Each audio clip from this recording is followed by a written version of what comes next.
highlight today is the nesting feature that is in version 3. And I'm going to turn the show over to Ken, and he's going to show us what the nesting feature is and how one would use this. All right. Perfect. All right, guys, I'm going to share my screen with you. The first thing while I'm sharing my screen that I want to explain to you guys is when I first, nesting came with version 3 upgrade, and when I first heard of nesting, I thought of nesting shapes, so shapes within shapes within shapes, and it's a little different in nesting in the silhouette world, and the way I like to describe nesting is kind of paper saving mode. They didn't really have a way for you to, for people who were doing complicated designs and cutting out especially a lot of the same designs, a way to do paper saving mode. So what I've done here, as you can see on my screen here, is I put a whole bunch of random designs, and if I wanted to put these in a nice fashion on my mat, I can go to this screen up here. It's got an N with 2 little shapes on it, and right now mine's going to an 8.5 by 11, and the reason why for that, just so you know, is I cut most of my paper is on 8.5 by 11 cardstock. So for me, it makes sense to have it set at 8.5 by 11 because that is what I cut with. So you want to make sure that if you cut with anything else, you would want to come up here to which is the page setting, and that is your page size, and that's where you would want to change whatever you're going to be using. So that is where you can change what your nesting size would be. But because I cut with 8.5 by 11, that's where I'm going to be.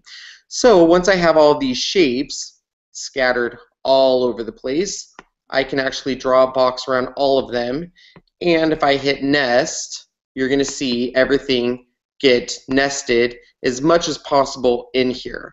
So now if I had these 2 little pieces out of here, that means it couldn't find a spot within there to nest them. But what it does, as you can see, is it's trying to figure out the best way to fit them all within this area to maximize your paper usage.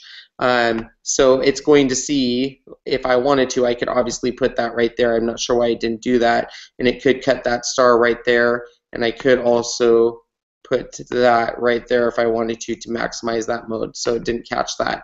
But basically, it's a way to save paper mode. Now, the other thing you can do is you can actually nest by color.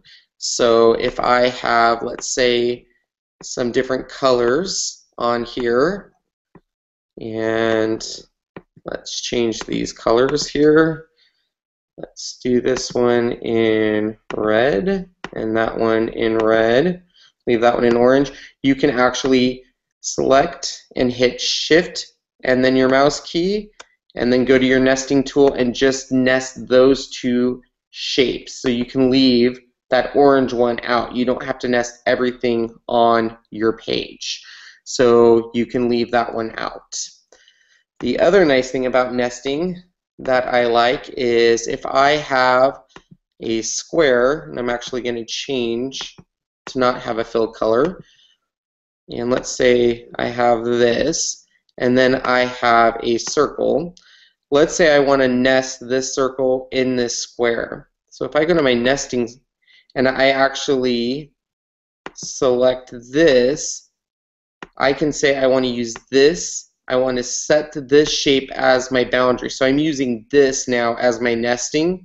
So then I'm going to draw a circle around this, hit nest, and now it's going to nest that within this shape. So you can actually nest shapes within other shapes. So some people use this option. I've seen when they're trying to, they want to nest it within a certain shape because they're trying to fit it into a certain box. So they've made a box and they want to fit certain other pieces within that box, so they want to nest it in that certain box. I've seen some people use the nesting feature. Let me go in, get rid of everything here. So for example, if you had, we're fortunate that the ScrappyDew designs all come with everything kind of already pre-done, but let's say if these were ungrouped, and let's say these weren't already, they're already grouped together, but if they weren't grouped, and if they, let's get rid of everything here, else. Okay, now that I thought about it, you can probably even like delete everything but that small Santa that's in the lower right corner, and maybe it would pull it apart. I don't know. You know what I'm I'm, talking about? I'm sorry, what was that? The small Santa that you had in the bottom right corner that you deleted that was the first thing that you deleted. Yes. Yeah, so if you were to go back to that and just delete all the other shapes and keep that small Santa that was put all together, I'm wondering if you can select by color on that and have it nest, or just nest it, and it would automatically separate all those after you ungroup it. Well, we can try.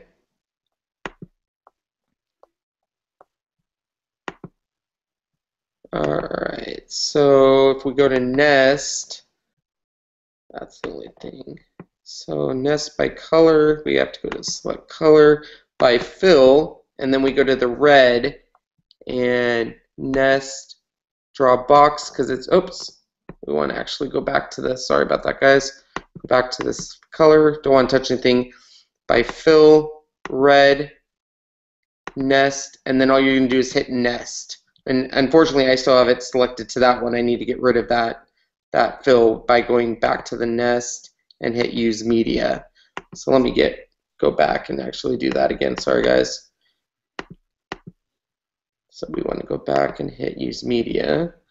So go here by fill, red, nest, and now hit nest, and it will all go right there. And then you can actually just group those. And then you can just kind of go through and do that for all of them. So by hitting this in the lower corner here, this is your select by color.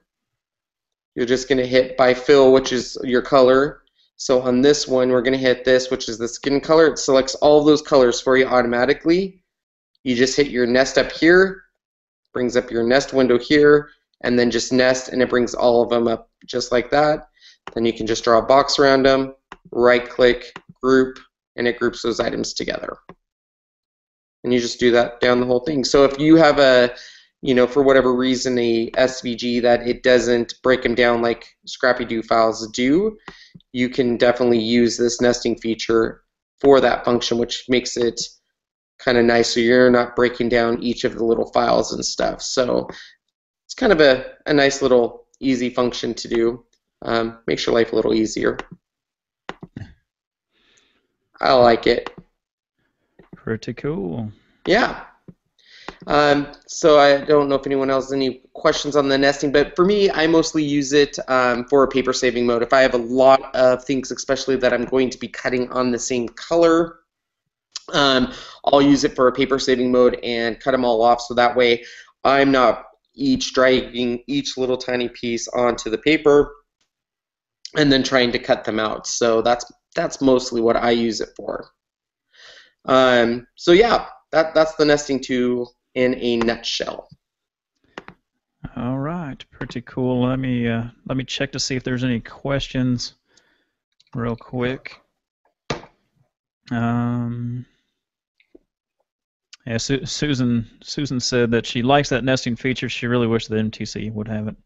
So yeah, she's an MTC user. But yeah, pretty cool feature, the nesting tool. Yeah. In the studio.